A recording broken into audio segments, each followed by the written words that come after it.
உங்கள் தங்க நகை விற்று உடனடி பணம் பெற மேக்ஸ் கோல்டு கால் 04445454545. பிரச்சாரத்துக்கு போயிட்டு இருக்கக்கூடிய எடப்பாடி பழனிசாமி கொரோனா டைம்ல நாங்க எல்லாத்தையும் பாஸ் பண்ணிட்டோம் அப்படிங்கிறது கொரோனா பேட்ச் நீங்க எனக்கு தேவையில்லாம நீங்க வம்புல மாட்டி விடுறீங்க தலைவர்.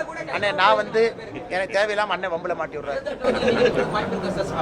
கோவை மாவட்டமா இருக்கலாம் கரூர் மாவட்டமா என் தலைவர் எலெக்ஷனுக்கு சூடே பிடிக்கல.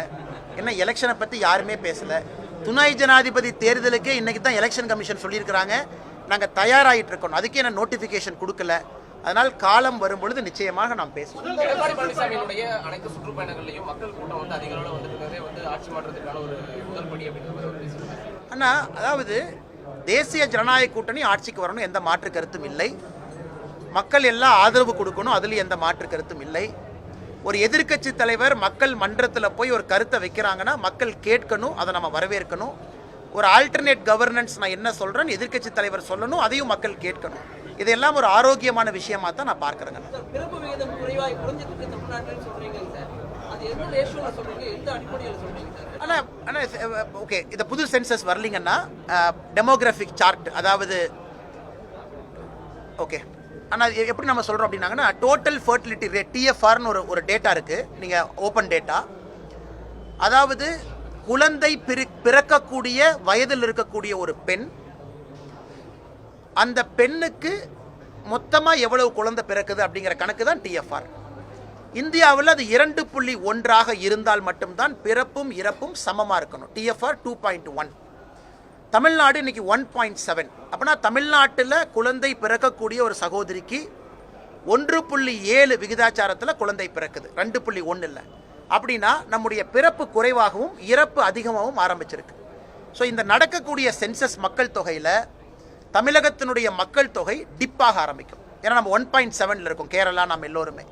இது ஒரு அபாயகரமான சூழ்நிலை.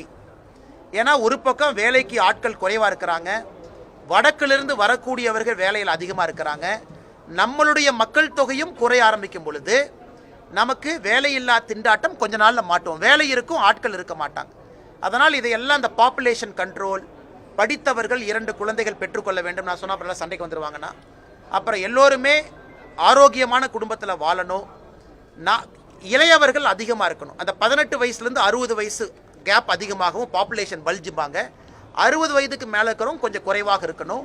அது தமிழகத்தை பொறுத்தவரை அந்த கிராஃப் மாற ஆரம்பிச்சிருக்கு. இது எந்த அரசியல்வாதி மேலேயும் குற்றச்சாட்டு இல்லைங்கன்னா, ஒரு மாநிலம் வளர வளர இந்த பிரச்சனை வரத்தான் செய்யும்.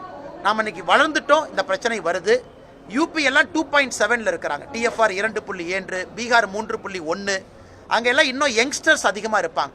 ஸோ இந்தியாவினுடைய பொருளாதார சூழ்நிலை மாற ஆரம்பிக்கும் இன்னும் 10 ஆண்டுகளில். அதற்கு நாம் தயாராக வேண்டும். அரசியல்வாதிகள் இதை பற்றி பேசணும். ஆனால் நிறைய நேரம் இதை பற்றி நம்ம பேசாமல் உப்பில்லாத சப்பில்லாத விஷயத்தெல்லாம் பேசிகிட்டு இருக்கோம்.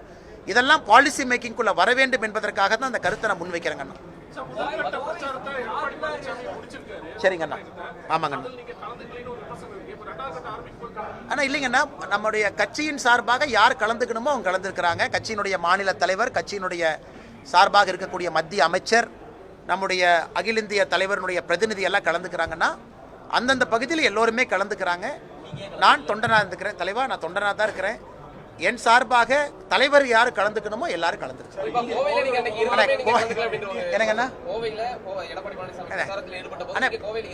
அப்படி இல்லை, கலந்துக்கல அப்படின்றது இல்லைங்கன்னா, வேறு வேறு வேலையில் எல்லாமே இருக்கிறோம். கட்சி எனக்கு ஒரு வேலை கொடுத்துருக்குது, அந்த வேலையை செஞ்சுட்டு இருக்கேன். கலந்து கொள்ளக்கூடாது, கலந்துக்கணும் அப்படின்னு இல்லை. கட்சியின் சார்பாக யார் கலந்துக்கணுமோ அவங்க கலந்துருக்கிறாங்க. அண்ணா அது மிகப்பெரிய ஊழலுங்கண்ணா. அது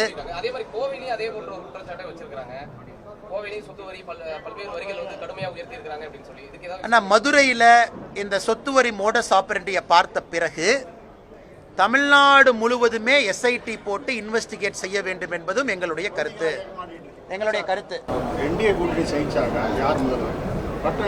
தலைவா, நீங்க தெளிவா வந்திருக்கிறீங்க. எனக்கு பிரச்சனைல மாட்டி ஒன்று அண்ணா, இதுல குழப்பமே இல்லைங்கன்னா அமித்ஷாஜி அவர்கள், ஏன்னா நான் முரொன்று வச்சு I am principled man, principled politician. மிக தெளிவாக அமித்ஷா அவர்கள் என்டிஏ கூட்டணிக்கு முதலமைச்சர் வேட்பாளராக எடப்பாடி பழனிசாமி அவங்கள சென்னையில் அறிவிச்சுட்டு போயிட்டாங்கன்னா இல்லை எந்த குழப்பமே இல்லை. ஏதோ ஒரு பேட்டியில் சொல்லும் பொழுது அவங்க பேரை சொல்ல, அதெல்லாம் காரணமே இல்லைங்க. நாங்கள் பேட்டியில் பேரெல்லாம் சொல்லியிருக்கிறாங்க, அந்த கான்டெக்ட்ல என்டிஏங்கிற வார்த்தையை பயன்படுத்தினாங்க. அதனால் இதில் எந்த குழப்பமும் இல்லை. இது சும்மா சில எதிர்க்கட்சி நண்பர்கள் ஒரு குழப்பத்தை ஏற்படுத்துறாங்க. உங்கள் தங்க நகை விற்று உடனடி பணம் பெற மேக்ஸ் கோல்டு கால் 04445454545.